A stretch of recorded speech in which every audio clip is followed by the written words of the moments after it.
Progressive People's Party demands authentication of results of 2016 presidential and parliamentary elections by an independent auditor to make the poll results more credible. Turkish firm Car Powership says it is on course to deliver a second power bar to Ghana by June next year, insisting its cost of generation is amongst the cheapest for electricity generated from thermal sources. And new Bank of Ghana report confirms significant reduction in loans granted by commercial banks as portfolio on non-performing loans shows significant increase. That will be in business. And headquarters in Kumasi unhappy with imposition of daily levy by city authorities on a class of workers they say are already impoverished and barely scraping a living. All right, so as Emmanuel indicated, he will come through with the business news in the next 30 minutes, whilst Miss G, Gary and Efwa will join me with entertainment, sports and our interactive segment. Join News Interactive. The bulletin is available across Europe on London-based ABN television. Stay tuned.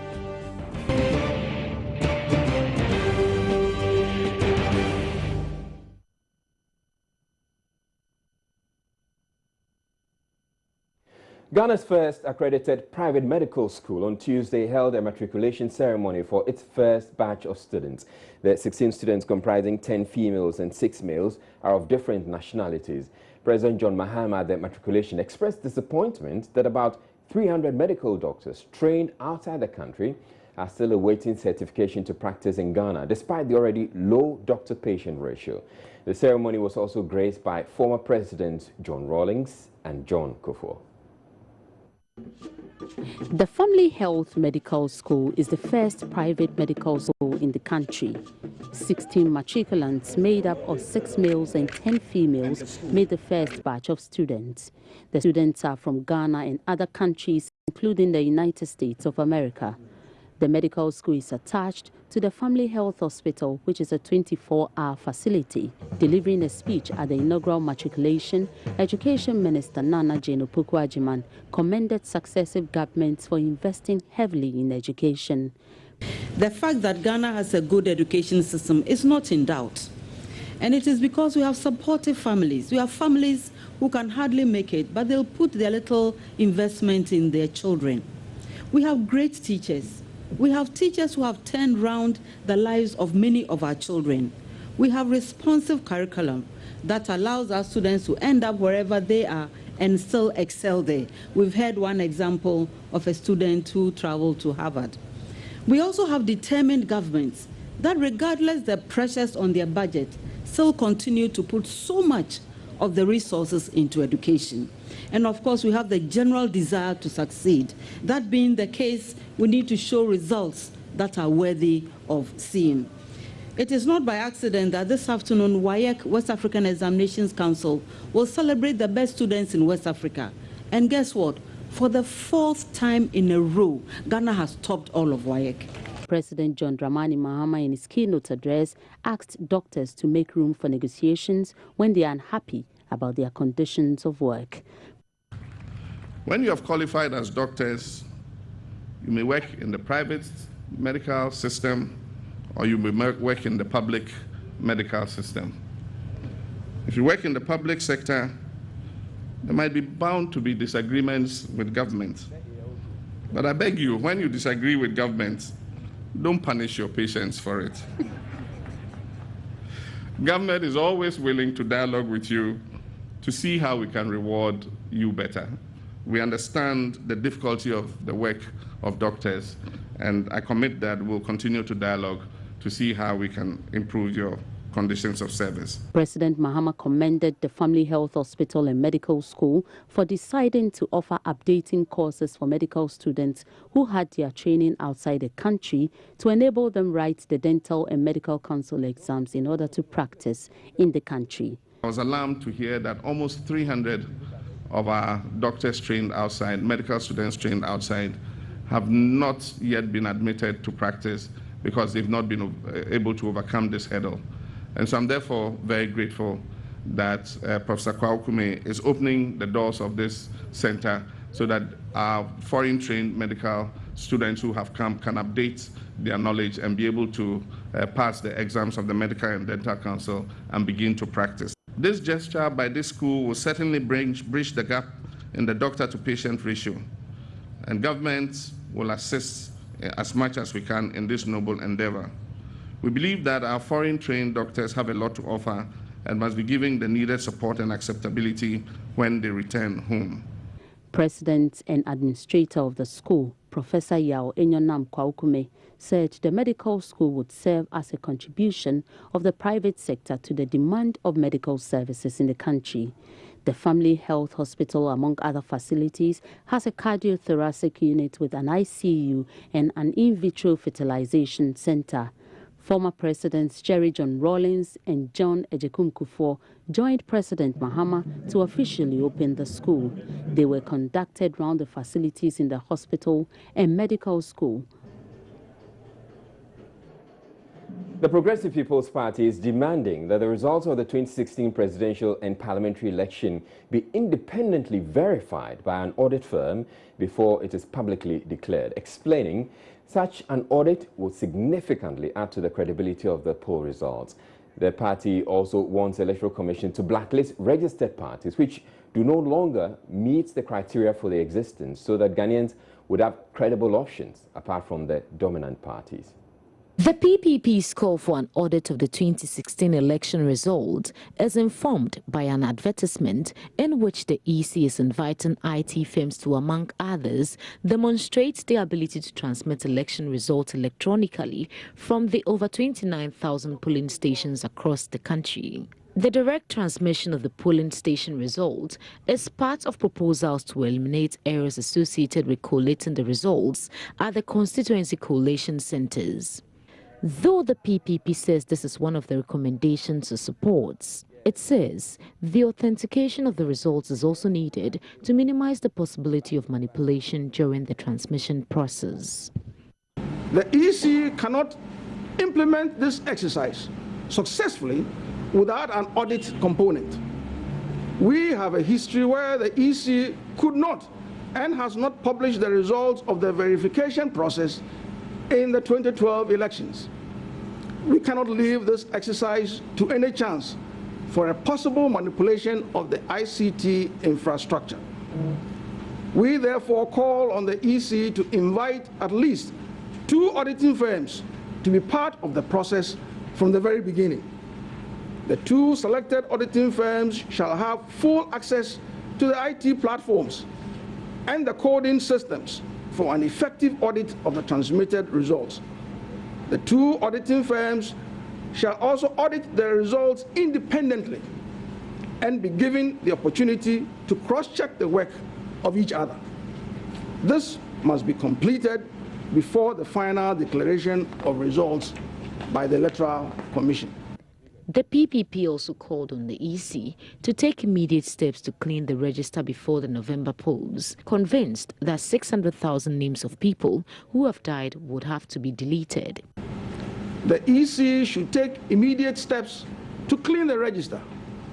If the system instituted by the Electoral Commission for relatives of dead people to come forward and assist the EC is not effective, the option is not for the EC to leave these names on the register for some political parties to take advantage of this huge number and inflate their votes.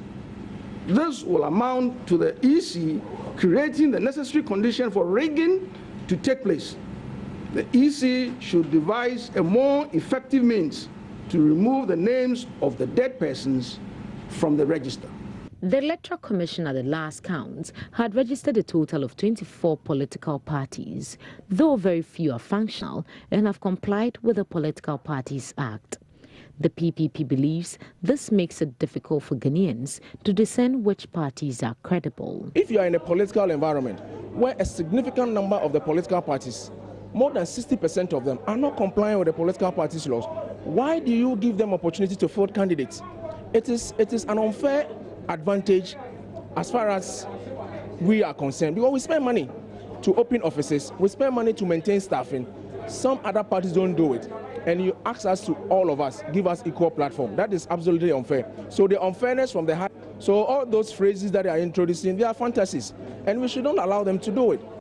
The party is hopeful if the law is strictly enforced, the number of political parties will be whittled down to the few credible ones, which will make it easier for the electorate to choose. It believes this will also encourage non-governmental organizations which would want to support the country's electoral process, knowing they do not have to deal with fly-by-night parties. Matilda Hamagan, for Joy News, Accra.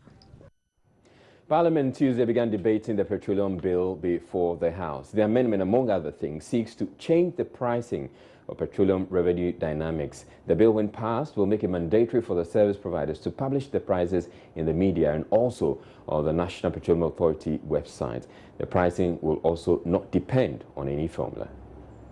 Some of us don't have the Parent Act before us.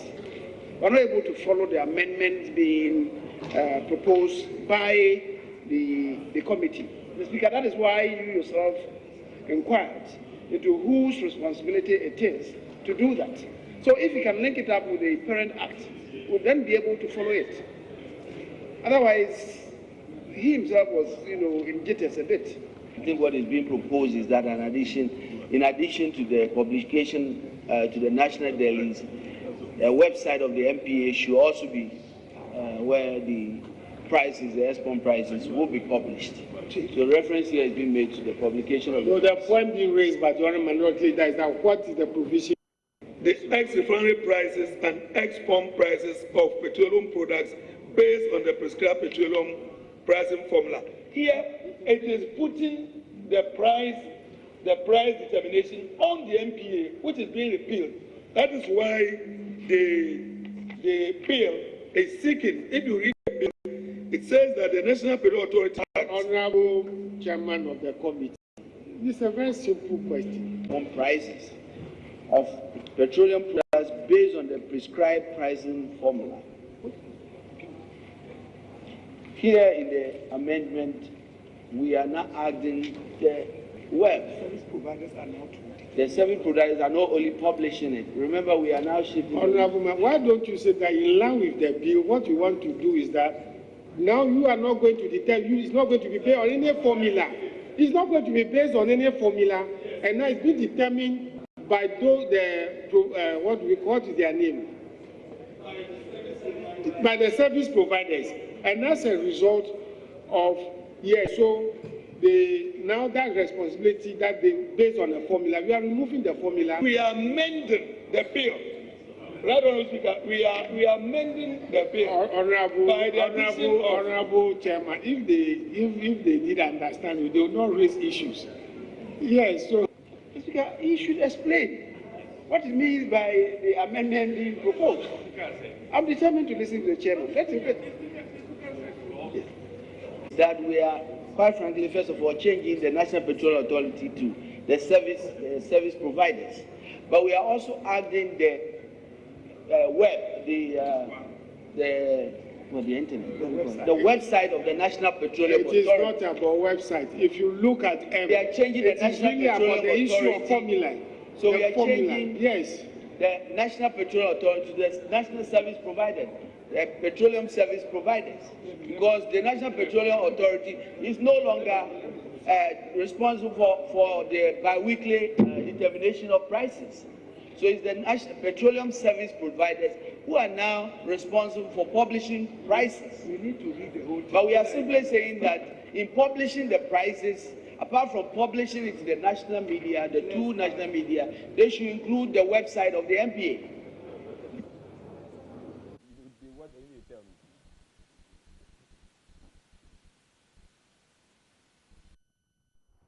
Meanwhile, some minority members of the House have been speaking to Joy News about why they do not support the interception of postal packets bill, or what has become known as a spy bill.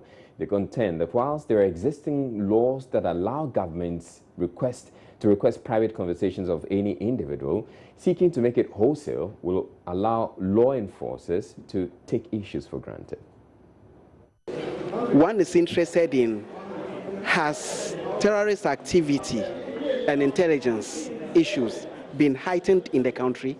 So you would want to listen to communications that are going on among the citizenry. Okay, because when terrorists are planning something in your country, it doesn't even relate directly to maybe the people that are going to execute it, but other team support they have. So in my personal opinion, I thought the timing of pushing this bill just coincide with the Gitmo 2, and they might have prompted why the current government is pushing for introduction of that bill, so that they could listen to communications of people. But we know that, yes, like a surgical blade in the hands of the surgeon, it will give life. It will give life, but in the hands of a criminal, it can kill. Okay, the spy bill, that is the way I see it. Let me draw your mind to, VVIP lounge of the airport. It is not supposed to be used by a certain category of people, by rule. But what is happening? We've seen cocaine going through there, simply because one person can see some big man somewhere and use that facility. We abuse laws, we abuse rules. People have said there are various laws whose elements achieves the same purpose for which reason this bill is being introduced. That makes it redundant to begin with. Okay, so if it comes to timing, we have laws that are doing the same work anyway. I am saying this explicit one has become necessary maybe because of Gitmo 2, where you want to really get an upfront opportunity to listen to. But we are saying it's subject to abuse. Now we have to understand that the current position of the law is that if government wants to listen into anybody's call or record anybody's call, government is allowed to go to the court on the blind side of the person involved, get a court warrant, take it to the telecommunication service providers and tell them that I have a court warrant to listen in to this person's calls or to record this person's calls. And the law allows it. And this is how it has been. What government is seeking to do by this spy bill is to say that I want to be able to pick up a phone, just call, say, Airtel, and tell Airtel that record Mr. So-and-so's recordings in the next 48 hours for me without having to go to court. So that if after 48 hours government has what it wants, then it doesn't have to go to court. We think it's a bad law. I have heard people mention that it may be needed for the purposes of fighting crime and terrorism and all that. The point is this: if government has good grounds to believe that somebody is a threat and it is so urgent, the right response ought to be arresting the person and investigating. If it turns out after 48 hours that you have no reasons to continue holding the person, you free the person.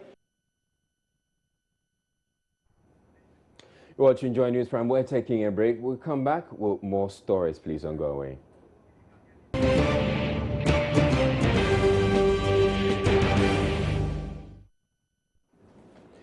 Inspector General of Police John Kodalo is reassuring Ghanaians of the readiness of the Ghana Police Service to ensure that this year's general elections are held in a peaceful environment. Mr. Kodalo has also charged regional, municipal and district police commanders to meet with stakeholders in order to identify their problems and help solve them as a way of creating a peaceful atmosphere ahead of the elections. He was addressing officers of the Upper East Region Police Command at Bolgatanga during a working visit. Correspondent Albert Sore has more.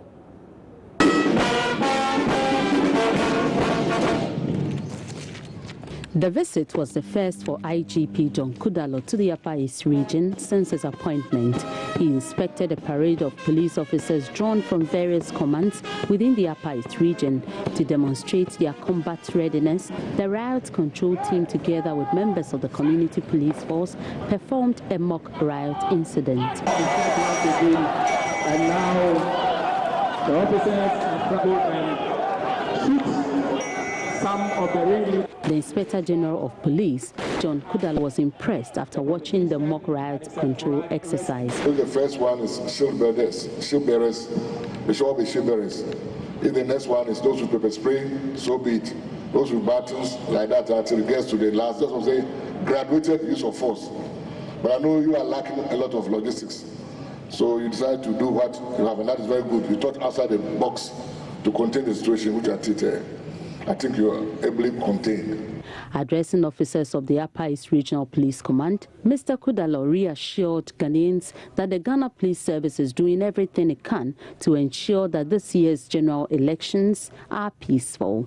As the institution mandated by the Constitution to maintain law and order, it is incumbent on us to provide the atmosphere of security to enable the parties campaign and contest in a free and fair atmosphere.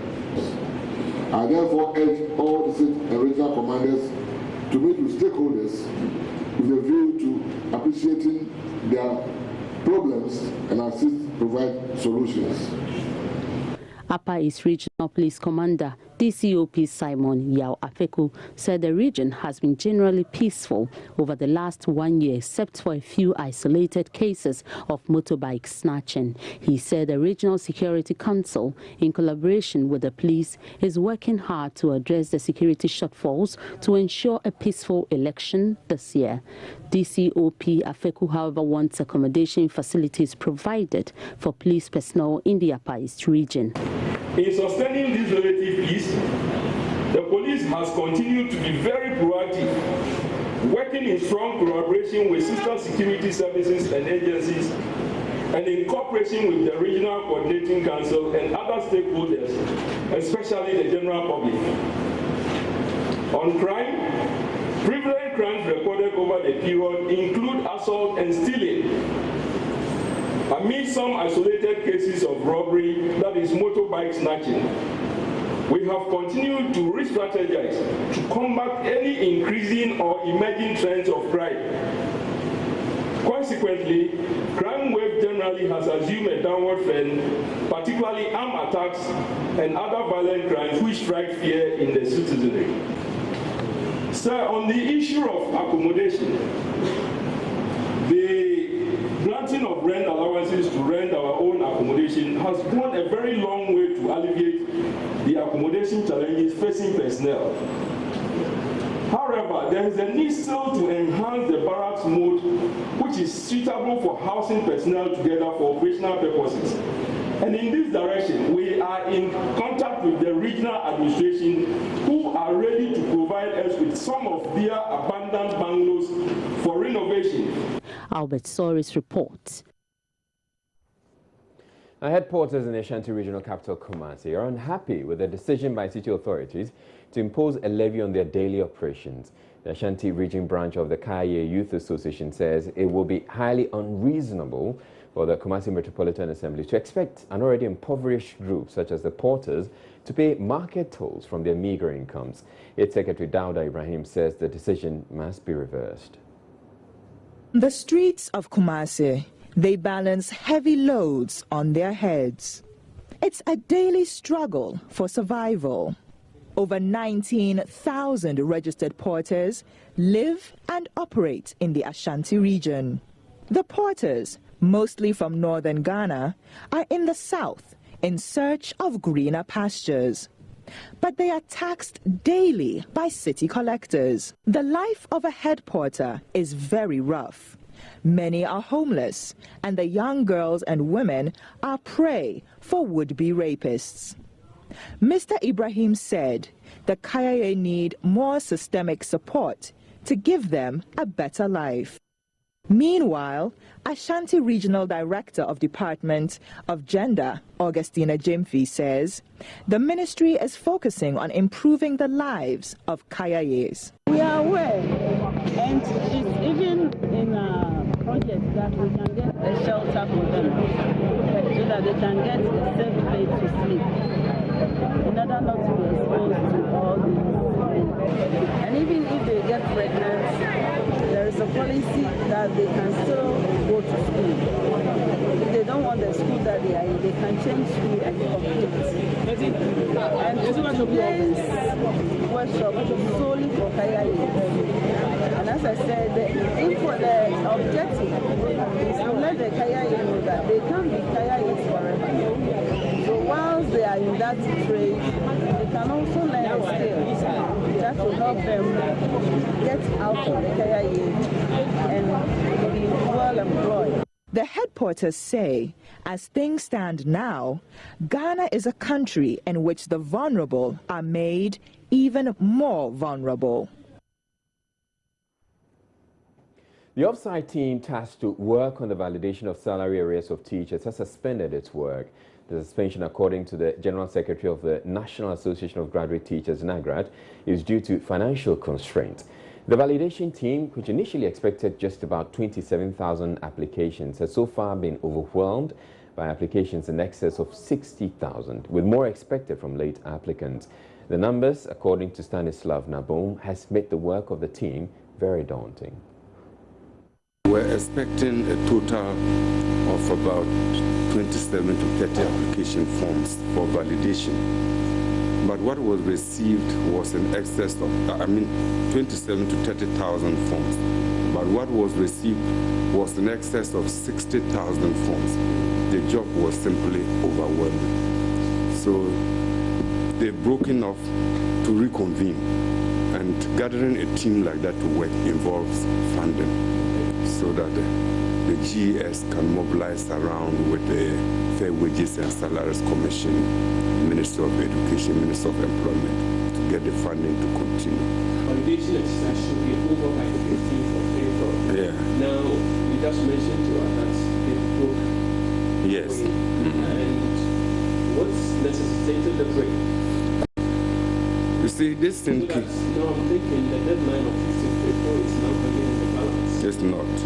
Because when they started, they had no deadline of 15th April.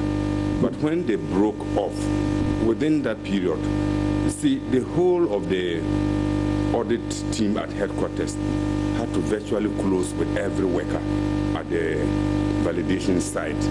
The GES IPPD department nearly closed with every worker at the validation. And the teacher unions were represented there. And so it was necessary for everybody to go back to the traditional work.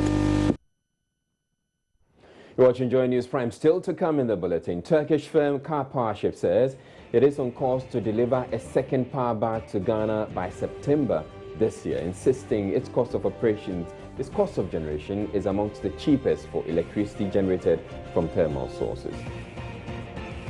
Up next, though, we bring you business news. Stay tuned.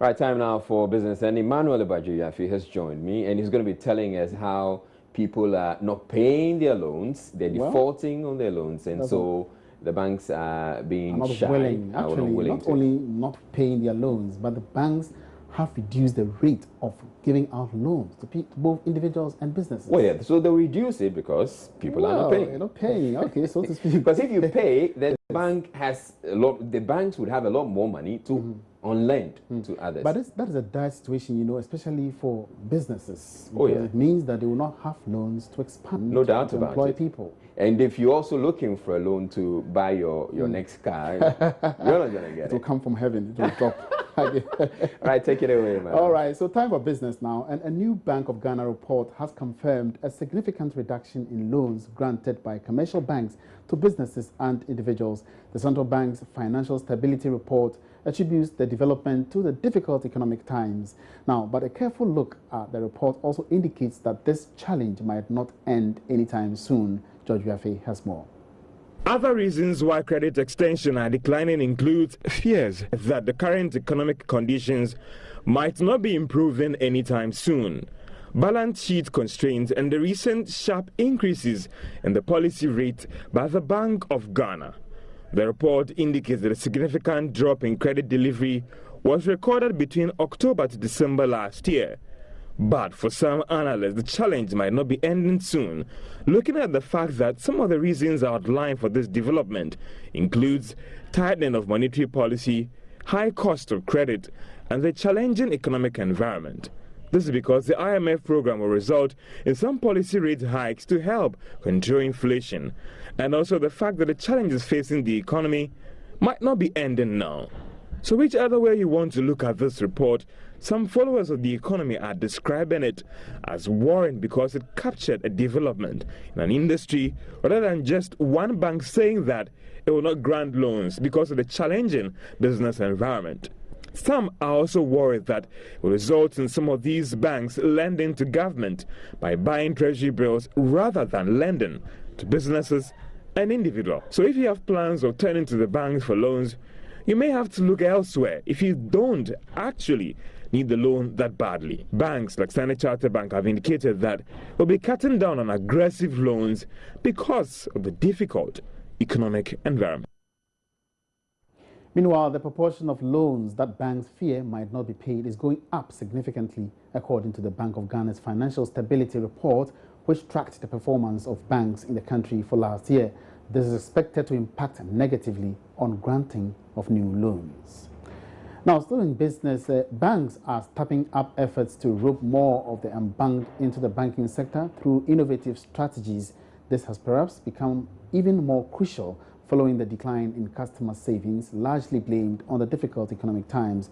Capital Bank has, in this light, launched the V-Man campaign, which seeks to give customers money vouchers to open accounts. The bank's head of retail banking, Eunice Brock, explained the initiative to Joy Business at the launch. The V-Man campaign is a campaign that is specially designed for our clients, that is prospective clients. What we are saying is that we will be giving free cash to clients through the V-Man campaign. Our direct sales executives will be on the road from tomorrow, and they will have cash vouchers, and they will give these cash vouchers to prospective clients as they move along selected locations. The emphasis is more on savings. We're encouraging people to build a savings culture. We know that there's about 70% of the population that is unbanked, and we want to ensure that we get everybody putting their money in the bank, saving their money, and not leaving it under their pillow. Still staying within the banking industry, the notion that commercial banks do not lend to small and medium-sized enterprises may not be all true after all, at least judging from the latest move by GCB Bank. The bank has launched a product which could enable such small businesses access to 100,000 Ghana cedis in loans. Acting Managing Director of the GCB Bank, Samuel Sapon, explained to Joy Business why his outfit decided to introduce the loan product despite the perceived risks involved. Funds have always been available to SMEs. The only challenge is to find a way of identifying the risk profile of the customers who you are providing money to. And GCB has actually developed a unique capability to be able to manage the risk or identify the risk of potential borrowers. So that's what has enabled us to be able to offer this product as we are launching today. Once you bank with the bank, we know your performance. We have the account performance through our systems. And as a result, based upon that, we are able to make decisions in terms of how much money you need and whether your business is viable to be able to support any repayments that are required as part of offering you a facility. And that's what we have been able to develop, a proprietary system to be able to do that. Away from the banks, today, March 15, is World Consumer Rights Day. Ghana joined the rest of the world to observe this day, which marks the date in 1962 when American President John F. Kennedy first outlined the Division for Consumer Rights. The Consumer Rights Day is for the celebration and solidarity within the international consumer movement. The local chapter of the Consumer Unit and Trust Society, CUTS International, is impressing on government the need to pass the Consumer Protection Act. This, according to the body, should help tackle consumer issues such as unfair pricing. The Center Coordinator of CUTS International, Apia Kusi Adomako, spoke to Joy Business at the National Orientation Workshop on Competition. Currently, there is no consumer protection law in this country. And so the balance of trade and service moved to the side of the producers. And for this reason, producers are having their weight and consumers are not able to maximize their utility, whilst that of the producers are maximizing their profit. The absence of the consumer protection law has resulted in how businesses are operating this way. And if we were to get the law today, I believe that the law will be a game changer. I mean, our next door, Nigeria, has a consumer protection law. But how about the Ghanaian consumers? How well do they know their rights? Joy Business sampled the view of some of them. Not much, but I feel that if I buy something that's not good, I should be able to protest whoever I bought the thing from, that what I bought is not good. Maybe they should change it for me or something. Because I remember, I think I bought something from a bulb, and I realized that the holder was different from what I was supposed to buy, but I didn't read the inscription very well. So later I went back and the guy was saying that because I went away with it, they can't take it back. But then I tried to argue my case out, but it didn't go anywhere, so I just let it go. At a filling station where an attendant is, attending to you and maybe doesn't talk to you well, make sure that, like the person is rendering services, so it's to your interest. So just make sure that you're treated right. I know my right because I was buying something from someone. You have to check everything, that everything is complete right over there. So that when you take it there and later you come back and the person that you bought the thing from, the person have to change the thing for you. Maybe there's a mistake beside the thing. So that the thing will be complete, for both of us, so that we understand each other. Petroleum Minister Emmanuel Kofi Amabua is challenging suggestions that the benchmarks for securing an oil block in the country only discourages Ghanaian companies from taking part in the upstream oil business. Some members of Parliament's Energy Committee have criticized government for failing to offer some privileges to indigenous companies that want to venture into oil exploration and production. This, according to them, defeats the goal of the local content agenda. But Mr. Boa says the companies just need to abide by the provisions in the law. What is important in the approval of the petroleum agreement here is that once again we have companies that are going back to the Kita Basin. We believe one of our strong areas that we have to really discover more oil is in the Kita Basin. Unfortunately, there has been a lot of investment. We've not had the discovery we want. Now, we believe that companies are now starting, and we hope that these companies will be encouraged to basically focus on the work programs that have been given, so that once we have one discovery like Cosmos did, the whole world will come. Mr. Boa says there is evidence for all to see as far as the local content agenda is concerned. 300 Ghanaian SMEs are now working in the industry. Contracts that has been awarded just in the last few years, 1 billion has gone to Ghanaians. We continue to make a lot of progress, not only in the contract areas, but also building capacity. And we talked about the capacity we are building with KNUST. If you go to KNUST and you see the structures we put up, the equipment, the kind of labs we've created. If you go to Takoradi Poly, the technical schools and the things we are doing to help build capacity, these are all part of it. And this is where we draw the curtains down on tonight's business. Thanks for your attention, and do join us again same time tomorrow for more business news. My name is Emmanuel Abuhaji-Riafi. Good evening.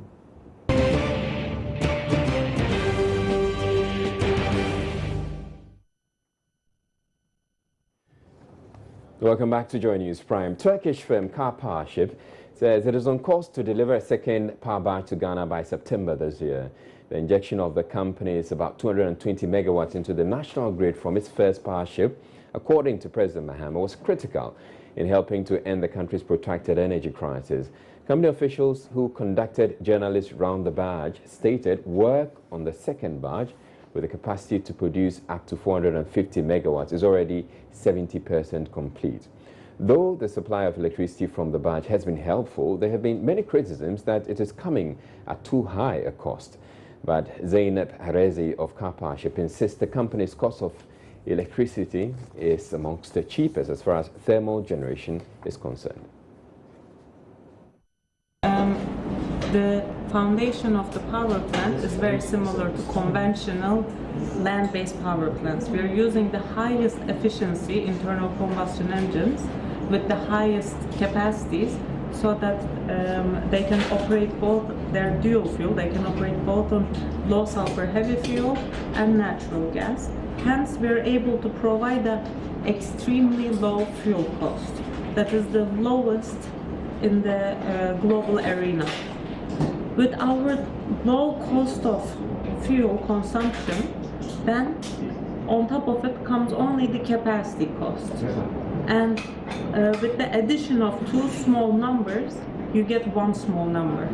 Whereas in other power plants running on LCO, the cost of fuel is higher due to the nature of the fuel that they're consuming.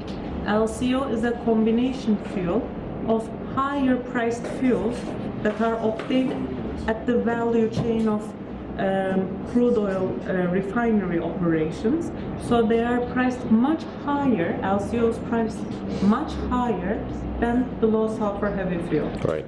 At our power ship, we are consuming less of the cheaper fuel, whereas other solutions consume more in quantity-wise of the more expensive fuel. Okay. Isn't it the case that you're able to say you're supplying the cheapest thermal source because of the current price of crude oil on the world market? Actually, when the price of fuel increases, we become cheaper in comparison to other options. Cheap is a relative term. You are either cheaper or more expensive than another solution. There is no absolute cheap. So when the fuel prices increase, we become relatively even more cheap, even cheaper than other solutions, because the price of LCO increases by more than the price of low sulfur heavy fuel oil does. All right, even including natural gas? With natural gas, the current prices of natural gas are higher than the current heavy fuel oil consumption prices. This has not been historically the case in the past decades. In the past decades, the fuel markets have seen instances where price of natural gas was lower per kilowatt hour consumption than liquid fuels.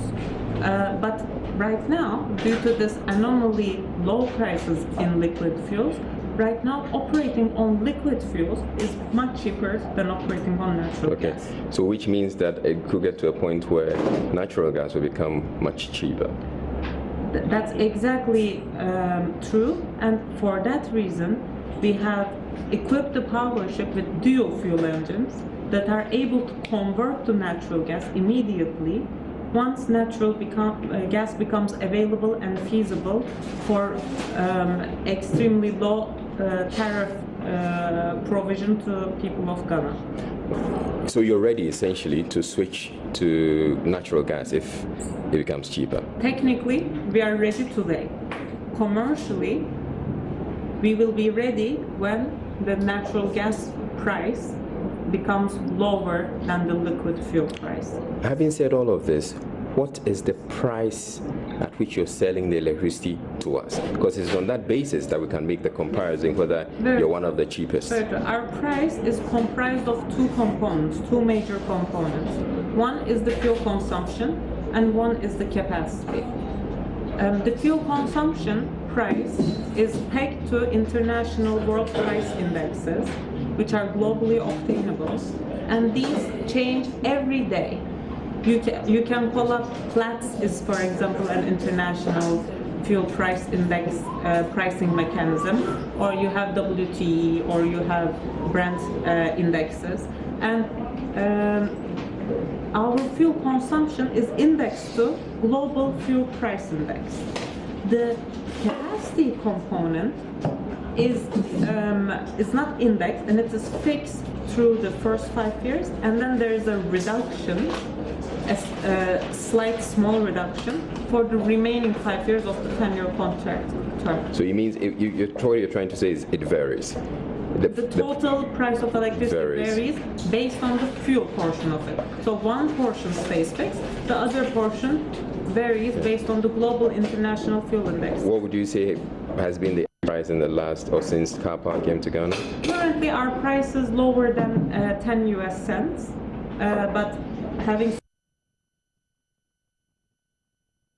prices in fuel, so it would not be contractually correct to quote our exact capacity price because we have confidentiality clauses in our agreements with ECG, but we are very transparent with our offers, so we would be more than happy to declare our price if they are also willing to do so. Now, 25 kilometers of roads in the Volta Regional Capital Hall will be resurfaced with asphalt under the Urban Road Improvement Project. The resurfacing is to improve the quality of roads in the city to facilitate movement of persons and commodities. First Sky Construction Limited, the firm undertaking the project, has already installed an asphalt processing plant in the regional capital for the purpose. Construction works on the road, which is likely to commence in 2 weeks, will start from Sokode Lokoi through Bankoi to the Independence Avenue Road. The Roads and Highway Minister, Inusa Fuseni, Volta Regional Minister Helena John Tosso, Volta Regional Deputy Minister Francis Ganyaglo, together with some officials of the Ghana Highways Authority and some Ho chiefs, were taken through a demonstration of how asphalt will be applied on the already existing tarred roads. This is to give them a clear idea on how the project will be executed. Ho chiefs were grateful to the government for the project but pleaded with the roads minister to consider constructing a dual carriageway in Ho, since it is the only regional capital without a dual carriage road in the country. Just 2 days ago we met you and we have seen you in action. Thank you. We told you that we promised 25 kilometers. Now you are assuring us that the 25 kilometers we are going to get it in whole town. We are very grateful for that. Thank you. And then we discussed some other roads which we believe you are considering to take action on. Inusa Fuseni assured the chiefs that plans are ongoing and added that soon contracts will be awarded for the construction of dual carriage roads in Ho. We have told us yesterday that Ho appears to be the only regional capital with no dual carriage will lead into the town. I commended them as chiefs for this presence of mind and singleness of purpose. Because normally you would have expected the political leaders to be advocating this, but chiefs say, okay, we want to take the lead to do it. We have since moved into action. We are thinking that we will get somebody, a contractor, to come and start looking at the road. What we have initial discussions are that we leave the single carriageway and do an additional carriageway, just by the new carriageway, so that we have the dual carriage. But they will come and do the feasibility and the design, so that we will see how to proceed. He, however, pleaded with Ho residents and traditional authorities to be patient and cooperate with the contractors, since the construction works would create some inconveniences for road users. Already exist cars traverse the road, and just to appeal to stakeholders, road users, that there will be a little inconvenience. The road might be blocked during the day because 25 kilometers, 25 plus 10, 35 plus 10, 8 plus 5, 40. We need to complete it in time, in good time. And so he might have to work in the day and in the night. In the night might not pose a greater challenge, but during the day, so that you appeal to the stakeholders to exercise patience. 5 kilometers of roads in Keta and 5 kilometers of roads in Hohoi would also be resurfaced with asphalt. When we are satisfied with the work and particularly settle on which compaction we need, then we deploy him into town. Then he can lay the 25 kilometers and then go to Hohoi and do the 25 kilometers. Today is just to come witness this activity today. That is to come and see the demonstration, what they are doing now, and also satisfy ourselves that the plant is ready to move into action. Fred Kwame Sari filed this report from the Volta region. We have international news coming up next. All right, so we have Joy News Interactive coming up in about 30 minutes, but if Wakwa Singh is here to tell us what's coming on Joy News Interactive. Yes, Israel, it's going to be a pretty packed show tonight. It's World Consumer Day, or Consumer Rights Day rather. Do you know the kinds of rights you enjoy as a consumer in Ghana? Every customer, every consumer deserves that simple rights to be able to question or request for something that will help them get their value for money.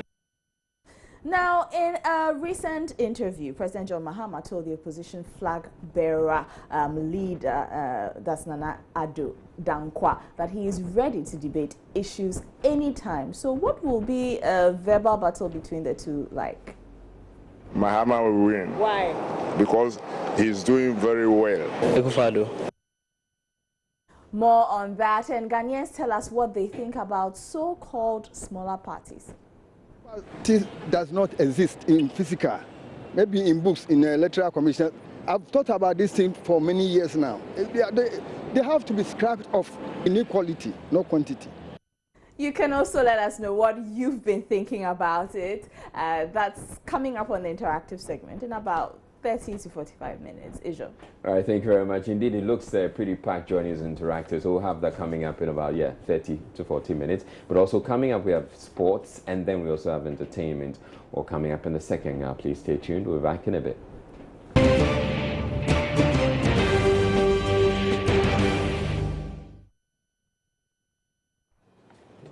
All right, time now for a quick look at our top stories. And President Mahama, in the company of two of Ghana's surviving former presidents, matriculated students into the country's first accredited private medical school, the Family Health Medical School. The Progressive People's Party is demanding authentication of results of the 2016 presidential and parliamentary elections by an independent auditor to make the poll results more credible. Turkish firm Car Powership says it is on course to deliver a second power barge to Ghana by September this year, insisting its cost of generation is amongst the cheapest for electricity generated from thermal sources. In business, New Bank of Ghana report confirms significant reduction in loans granted by commercial banks as portfolio non-performing loans show significant increase. And airport headquarters in Kumasi unhappy with imposition of daily levy by city authorities on a class of workers they say are already impoverished and barely scraping a living.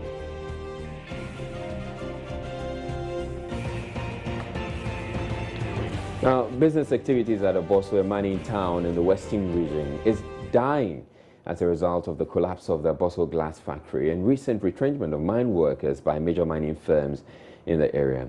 Traders in the once busy town now say joblessness and a high crime rate are taking over.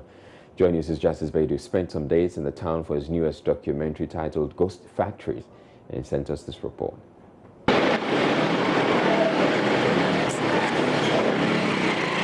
Once an economic boom town, now a pale shadow of its former self. This is Abosso, a town in Ghana's resource-rich western region.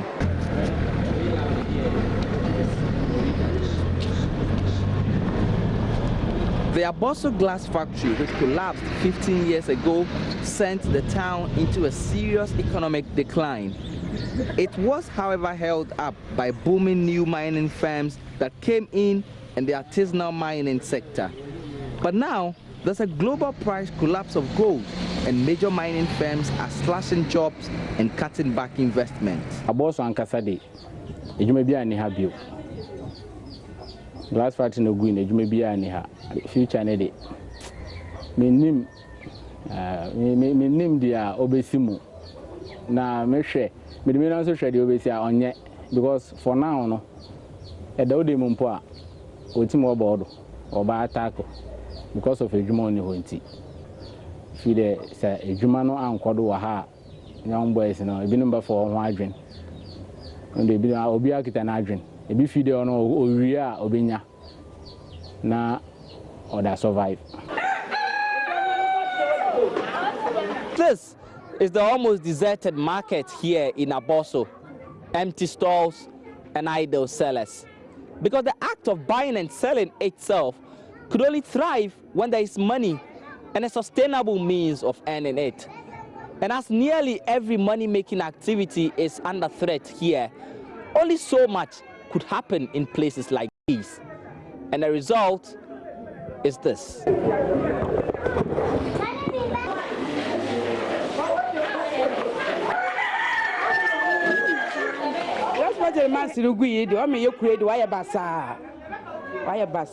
I make the one touch because anybody ye juma no benye ska wa betade no nye juma that's why egu ke she egu ejuma bia ni krom ha ntom ye bre gas fat no good pa dia nke krom ha no ko ye she se ejuma so krom ha na ke krom ha ye she pa na ejuma bia ni heri nti o me ye ho kire yan papa anya agro ke she no kui no won to bibia ye be tete ho da ma na nam na ye ko ye kunum so nye ejuma nye mo for school fees to be ntua ni yegu ho ha nti sia na me ko fe nyina wa hwe na mi na ai dada won to nto ye de na me he papa mo dana won boy hen wo kwan bia do no ye den. Abosso is just one of such towns affected by an industrial collapse.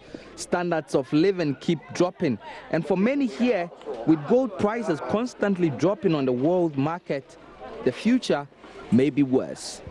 For Joy News, my name is Justice Baidu Abosso.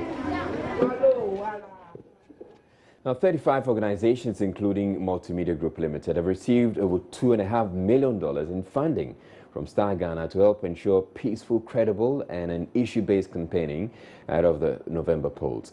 Chairperson of the Steering Committee, Professor Akilakpa Soya, says the most pressing concern for now is managing the incendiary tone of relations between the two major political parties, adding that political platforms should be used to discuss pertinent development issues rather than launching attacks on personalities. Star Ghana opened the 2016 election call in October 2015. After a rigorous selection process, 35 media and civil society organizations have been issued grants to undertake activities that will ensure a credible election and promote good governance.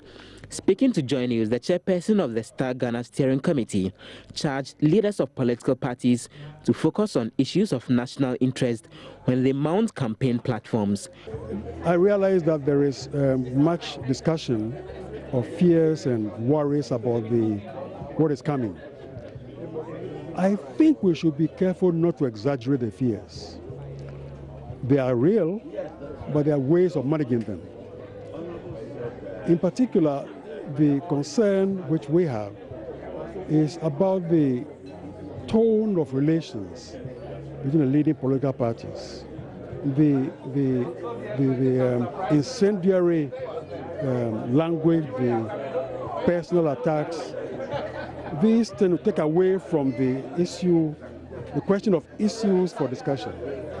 Our concern is to see to what extent one can encourage all players in the electoral process to address issues and practice.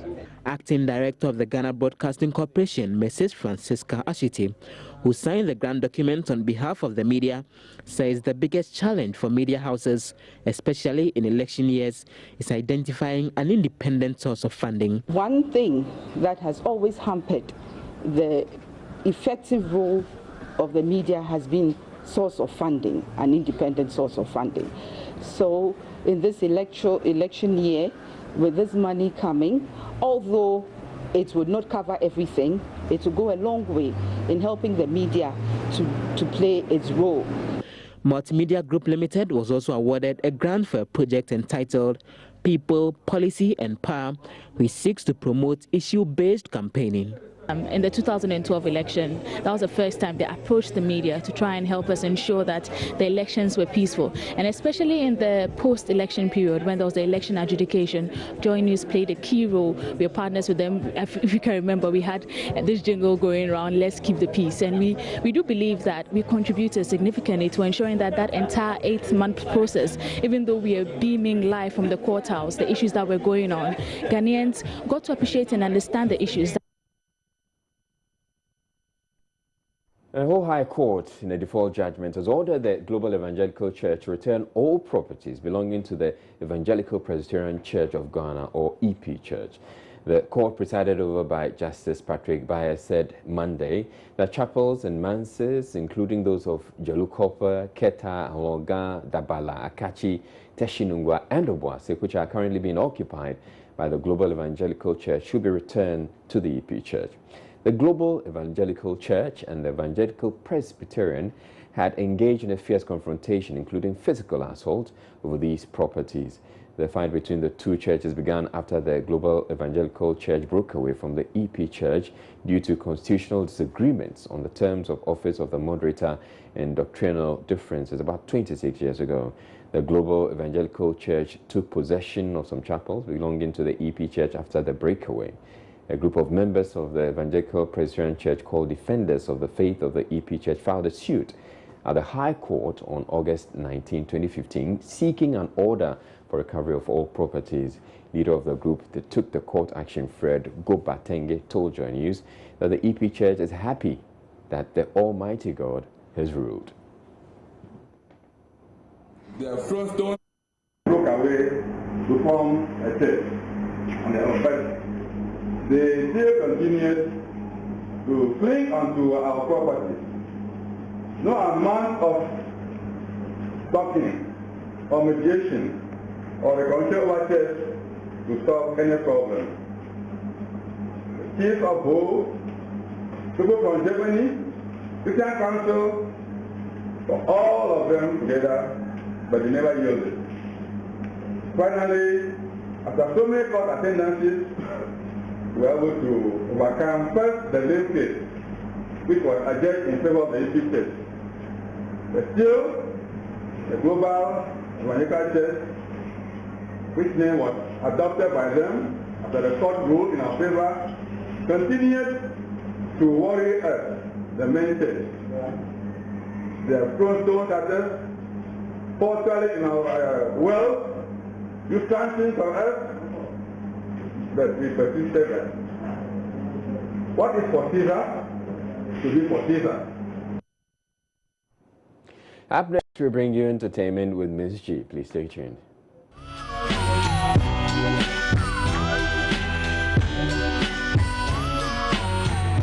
Right, time now for entertainment, and Ms. G is here. Hello, Israel. How are you doing? I'm fine. I love your combination. That's pink. Is that fuchsia pink? Okay, that's, well, light Stay away fuchsia from the pink. colors. Yeah. If you and what's that? What's the color of your tie? It's a blue. Okay. Yeah. And what's the color of your suit? I don't know. Okay, so you two stay away from colors. Anyway, so, you know, we've still been talking about Miss V Kaki issue. Apparently, there's still more in that submission. Oh, yeah? At the Pulse 10 Up. Apparently, Kaki said something you need to hear. You don't say high grade? High grade. You don't say boom boom. It's one thing to one boom boom.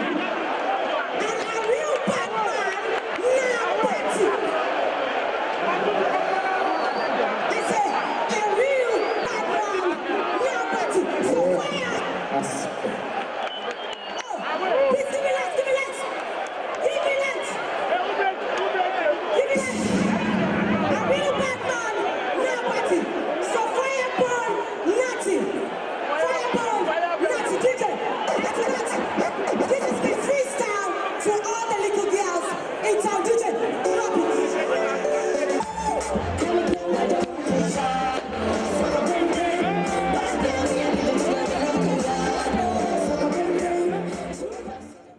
All right, so can you break it down for me? Okay, I don't understand the part I also do not understand Patois. If I did, would have known the story long ago. So apparently, what she said in Patois means that Miss V, that's who she was referring to, that has taken, wants to take, some little girl wants to take a crown away for her.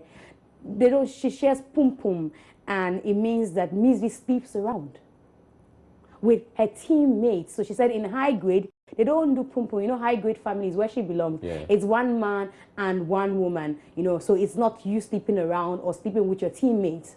That's what she actually said. But Miss V has been responding. She says, well, she doesn't think that is true. She doesn't sleep around. But when I was on the high school tour with her, we spoke extensively about her relationship with Kaki.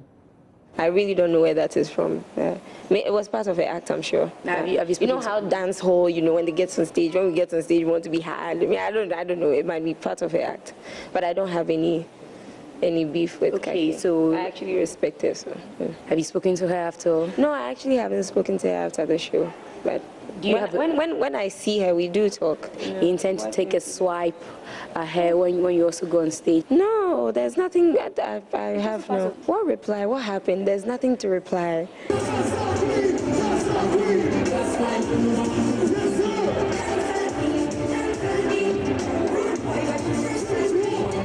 All right, I like her approach to it. She's bringing some maturity to it. And I think, yeah, she should just ignore it, even if it means whatever it means.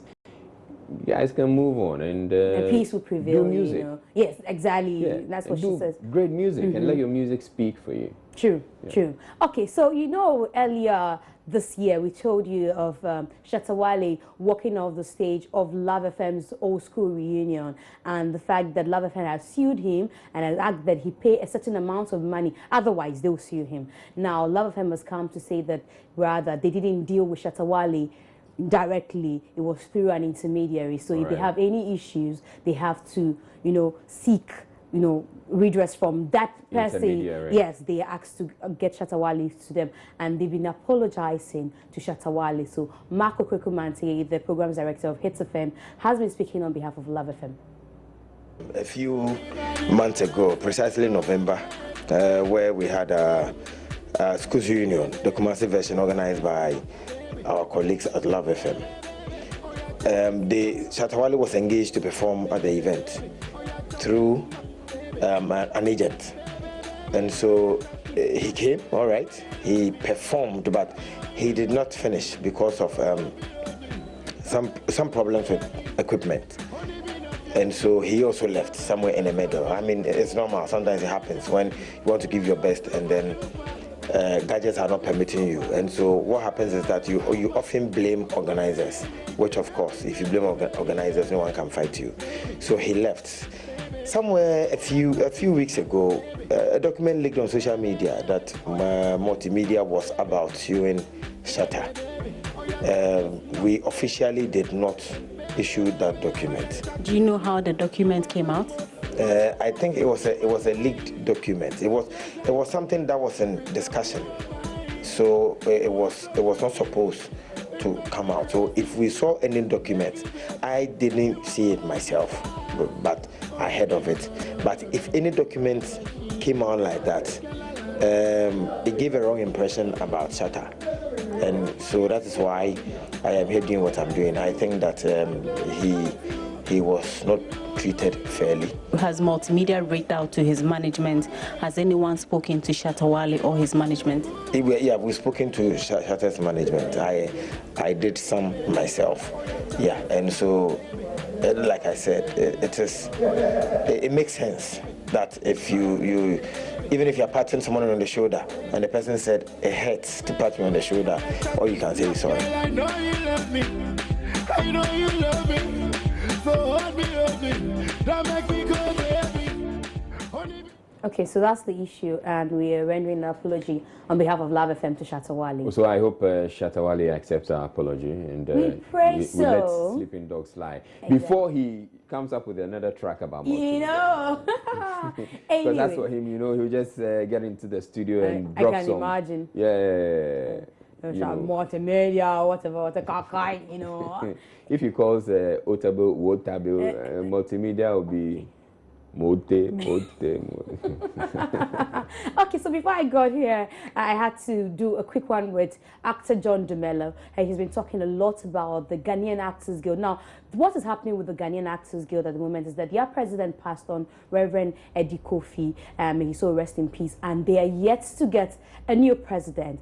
And what's happening now is that their vice president is also out of town. So until she's back, no president for the Actors Guild. Oh, yeah? Yes, it's a worrying development for the young, especially John Dumelo, who says he's not too sure whether he wants to contest presidency for the Actors Guild.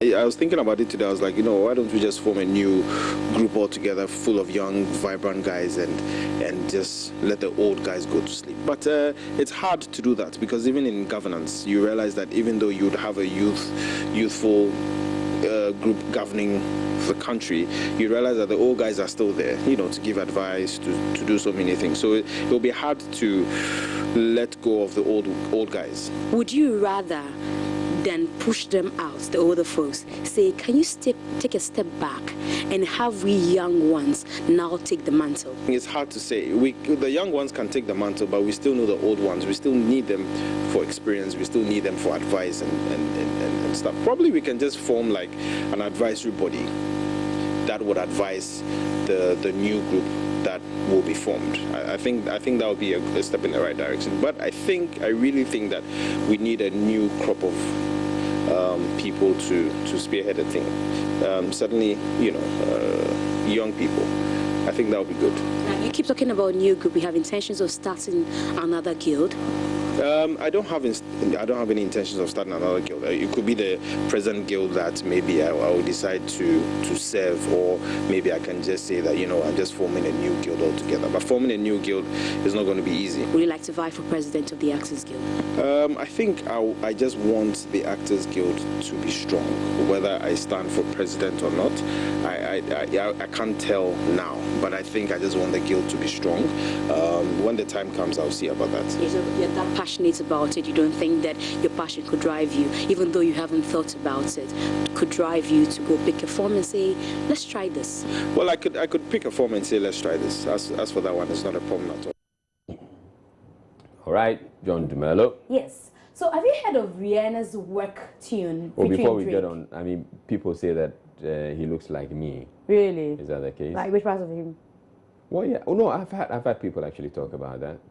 And so because of that, I've taken a selfie with him that I shared on Facebook, and people are like, yeah, they confirm. Really? That. Yeah. I think when he grows up, he'll come to look like me. Maybe. Let's pray. I'm really praying because I don't see the resemblance in any Really? way. I don't. Okay. I don't. I'm going to take another one with him and I'll share that Yes, with you. please do. And so viewers can judge. In fact, tomorrow I'm going to look for that picture and tell the viewers to judge. We'll put it on JNI and then they'll be our best judge. Sure. Okay, so you've heard Rihanna's work featuring Drake? No. You haven't heard work. You haven't heard that song? You're not singing it properly, probably. Okay. That's why I have a problem. Okay. All right. So let the Nigerians sing it properly for you. Oh, yeah? They have a version. Trust these people. Now, let's see the work song. Niger version. All you do is talk. And all you know is walk. No, all you know is chop. When now you're going to learn. I am tired of this nonsense. Love me and baby. You don't treat me the right way. Who brought you to the USA? You know I dealt with you the nicest. If it's too bad, then I buy for you. Latest gadgets and the newest shoes. All of this weed that I supply you. Chop my money, that is all you do. Come on back at it again. All I wanted from you was to give me something that I never had. Something that I always dreamed. That's all. I'm tired of hearing you. Now go and just make my food. You need to come down when I come home. It's a really fake cover. Really? I'm sure Drake and Rihanna will be like, our work was in vain, you know? And then they're going to sue somebody. I mean, they should sue somebody. How can you mess up the song like that? This is Niger version. Okay. I haven't heard the original one, so I'm going to be... I'll look out for the song. Okay, look out for it. Get to listening to it, but this Yes. one, I can imagine is one. This is Niger version. Niger people know the forehand. So Well, yeah, that's I'm sure they're just kidding. Of course, satirical, yeah, they're just kidding. So that's it for entertainment, Israel. Thanks for having me. Okay, yeah, go work. Walk. Let's do a version. Walk. Okay, let me go back to the back studio. All you do is to bring us all the news. All right. News. All right, thank you very much, Ms. G. That's it for entertainment. Up next, we have Gary Osmond. He's standing by. Hey, Gary. Hey, Israel. All right, so we'll have sports right after.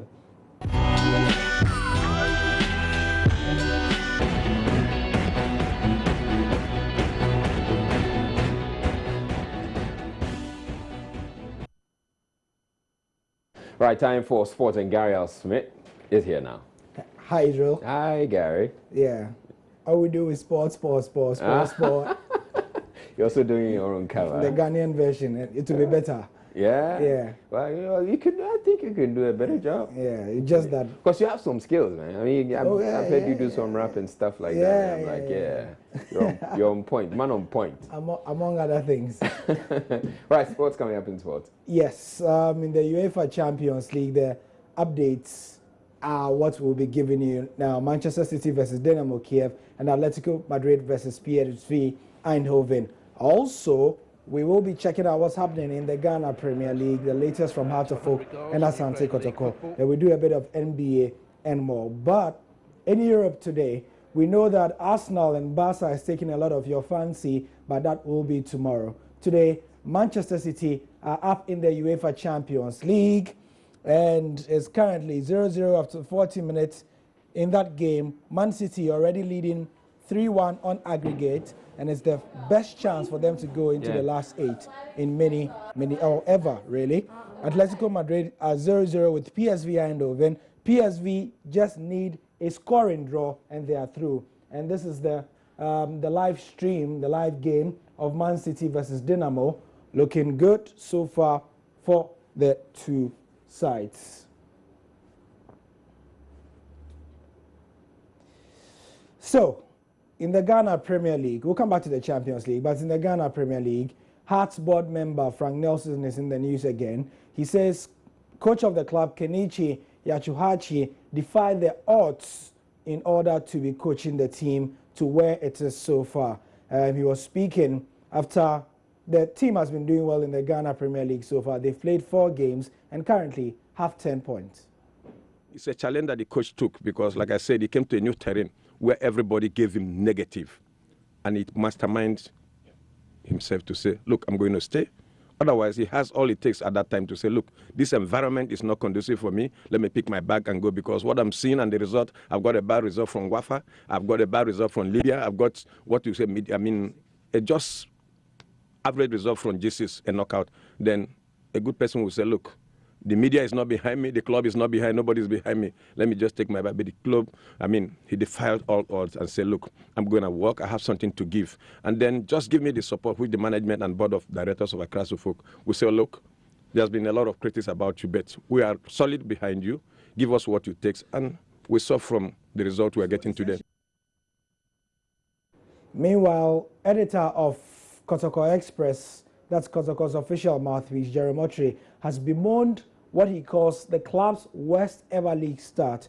Kotoko are yet to win a game this season, and even though David Duncan is saying that this is not the worst thing that can happen to Asante Kotoko, it is actually, according to Jerome. We've had a bad start. The worst I have seen, and the worst that even historians in the club have seen. That is why Duncan's claim that this is not the first time we are seeing this isn't entirely correct, because we have checked the records. This is about the first time in more than 50 years that Kotoko is having 2 points after 4 games in the league. And that is why there must be an antidote must be found to determine the way forward. Otherwise, we cannot go into the 5th game assuming that all is well and lose or draw, because the fear is that we played Ash Gold at home, we drew goalless. We played Midiama, we drew 2-2. And those who look for beautiful football and even try to analyze the type of goals you scored will tell you that the kind of goals we had against Midiama were merely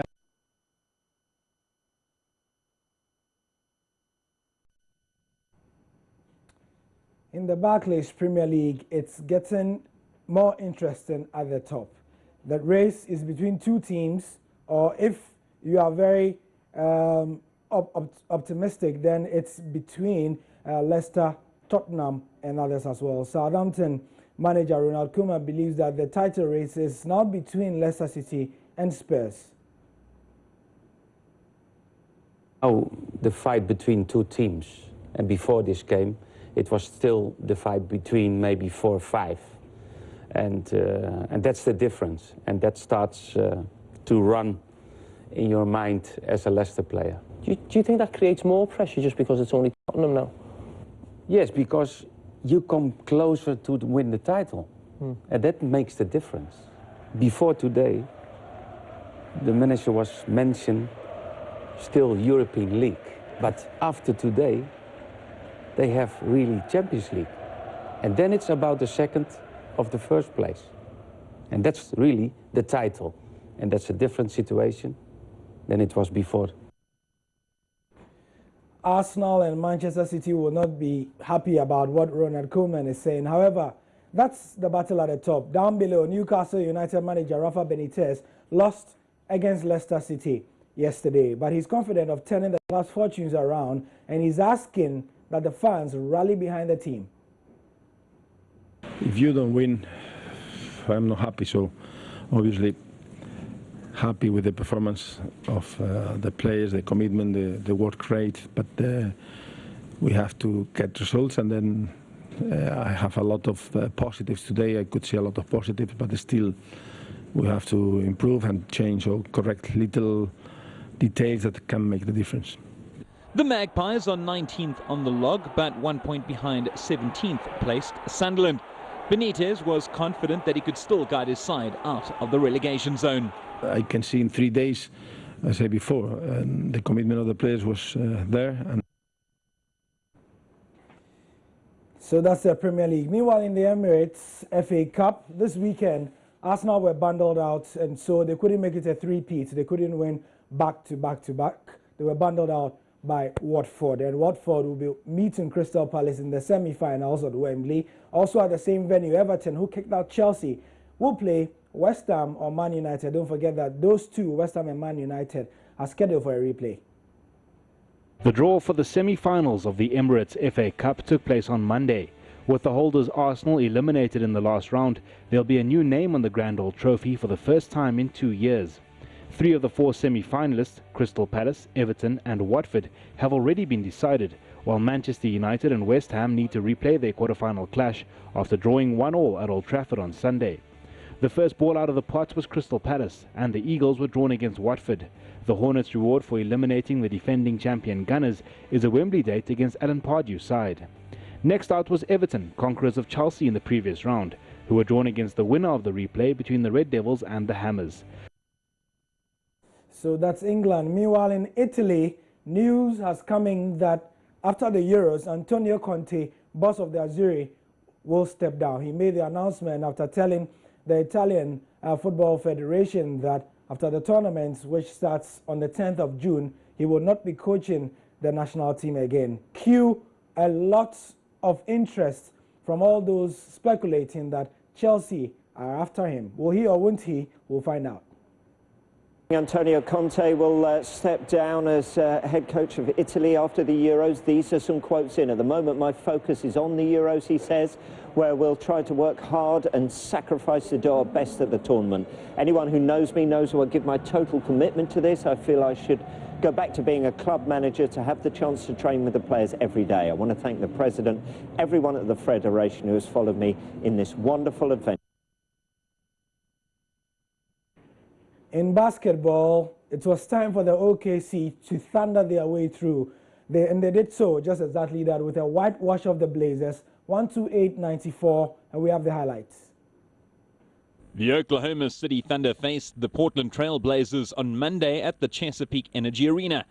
4-time NBA scoring champion Kevin Durant converted a three-point play as the home side controlled matters in the opening quarter, reaching the buzzer 31-22 ahead.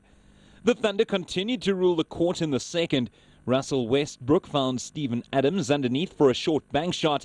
Oklahoma going into halftime 66-42 in front. Durant converted another three-point play off a fall-away shot from the foul line to give the Thunder a 27-point lead early in the third. There was no coming back for the Trailblazers as Oklahoma City cruised to a 128-94 victory to take a 10.5-game lead on their second-placed opponents in the Northwest Division. So that's it for the sport for now. We have more on myjoyonline.com/sport. However, the Champions League game between Atletico and PSV is currently being live tweeted on @JoySportsGH. Also, this one, Man City versus Dynamo Kiev. We showed you the scores for both, and it's currently 0-0. But don't forget, social media, you can get us and all the highlights, all the headlines, and all the backstories, myjoyonline.com/sport as well. I'm Gary Al Smith. Thanks for your custom. We'll be back later.